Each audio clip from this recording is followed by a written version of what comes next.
Mark chapter 14. Now the Passover and the festival of unleavened bread were only 2 days away, and the chief priests and the teachers of the law were scheming to arrest Jesus secretly and kill him. But not during the festival, they said, or the people may riot. While he was in Bethany, reclining at the table in the home of Simon the leper, a woman came with an alabaster jar of very expensive perfume, made of pure nard. She broke the jar and poured the perfume on his head. Some of those present were saying indignantly to one another, "Why this waste of perfume? It could have been sold for more than a year's wages and the money given to the poor." And they rebuked her harshly. "Leave her alone," said Jesus. "Why are you bothering her?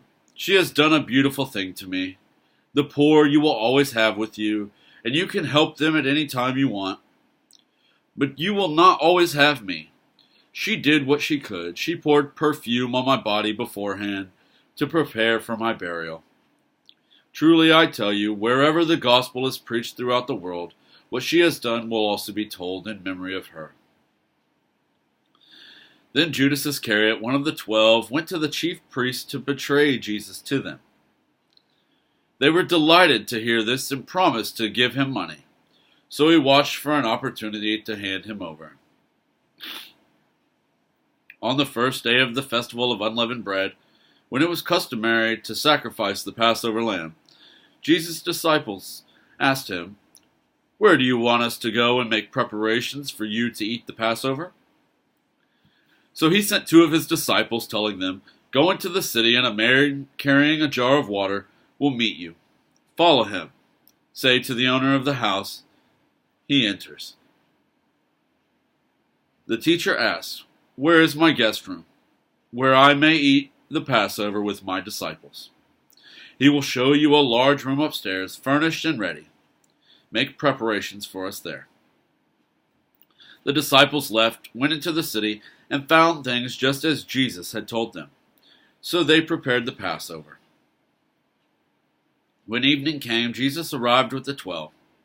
While they were reclining at the table eating, he said, "Truly I tell you, one of you will betray me, one who is eating with me." They were saddened, and one by one they said to him, "Surely you don't mean me?" "It is one of the 12, he replied, "one who dips bread into the bowl with me. The Son of Man will go just as it is written about him. But woe to that man who betrays the Son of Man.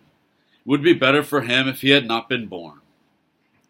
While they were eating, Jesus took bread, and when he had given thanks, he broke it and gave it to his disciples, saying, "Take it, this is my body."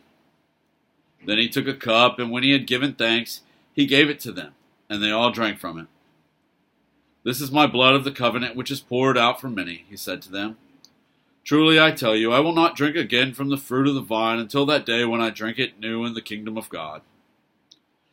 When they had sung a hymn, they went out to the Mount of Olives. "You will all fall away," Jesus told them, "for it is written, 'I will strike the shepherd, and the sheep will be scattered.' But after I have risen, I will go ahead of you into Galilee." Peter declared, "Even if all fall away, I will not." "Truly I tell you," Jesus answered, "today, yes tonight, before the rooster crows twice, you yourself will disown me 3 times. But Peter insisted emphatically, "Even if I have to die with you, I will never disown you." And all the others said the same. They went to a place called Gethsemane, and Jesus said to his disciples, "Sit here while I pray." He took Peter, James, and John along with him, and he began to be deeply distressed and troubled. "My soul is overwhelmed with sorrow to the point of death," he said to them. "Stay here and keep watch." Going a little farther, he fell to the ground and prayed that if possible the hour might pass from him. "Abba, Father," he said, "everything is possible for you. Take this cup from me, yet not what I will, but what you will." Then he returned to his disciples and found them sleeping. "Simon," he said to Peter, "are you asleep? Couldn't you keep watch for 1 hour? Watch and pray so that you will not fall into temptation. The spirit is willing, but the flesh is weak." Once more he went away and prayed the same thing. When he came back, he again found them sleeping, because their eyes were heavy. They did not know what to say to him. Returning the third time, he said to them, "Are you still sleeping and resting? Enough, the hour has come. Look, the Son of Man is delivered into the hands of sinners. Rise, let us go. Here comes my betrayer." Just as he was speaking, Judas, one of the 12, appeared. With him was a crowd armed with swords and clubs, sent from the chief priests, the teachers of the law, and the elders. Now the betrayer had arranged a signal with them. "The one eye kisses the man. Arrest him and lead him away under guard." Going at once to Jesus, Judas said, "Rabbi," and kissed him. The men seized Jesus and arrested him. Then one of those standing near drew his sword and struck the servant of the high priest, cutting off his ear.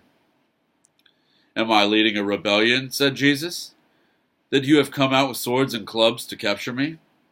Every day I was with you, teaching in the temple courts, and you did not arrest me. But the scriptures must be fulfilled." Then everyone deserted him and fled. A young man, wearing nothing but a linen garment, was following Jesus.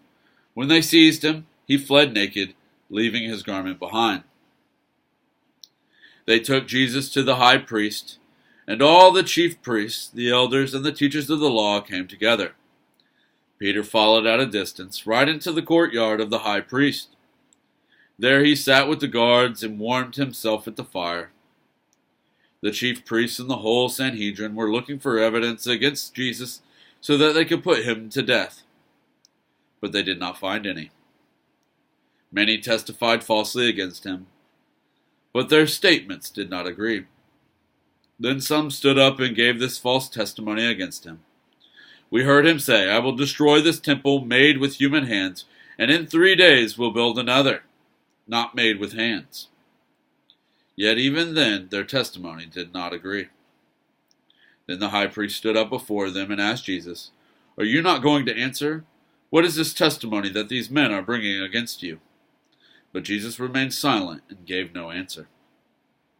Again the high priest asked him, "Are you the Messiah, the Son of the Blessed One?" "I am," said Jesus, "and you will see the Son of Man sitting at the right hand of the Mighty One and coming on the clouds of heaven." The high priest tore his clothes. "Why do we need any more witnesses?" he asked. "You have heard the blasphemy. What do you think?" They all condemned him as worthy of death. Then some began to spit at him. They blindfolded him, struck him with their fists, and said, "Prophesy." And the guards took him and beat him.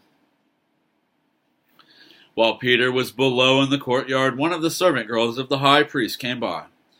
When she saw Peter warming himself, she looked closely at him. "You also were with that Nazarene, Jesus," she said. But he denied it. "I don't know or understand what you're talking about," he said, and went out into the entryway. When the servant girl saw him there, she said again to those standing around, "This fellow is one of them." Again he denied it. After a little while, those standing near said to Peter, "Surely you are one of them, for you are a Galilean." He began to call down curses, and he swore to them, "I don't know this man you're talking about." Immediately the rooster crowed the second time. Then Peter remembered the word Jesus had spoken to him, "Before the rooster crows twice, you will disown me 3 times." And he broke down and wept.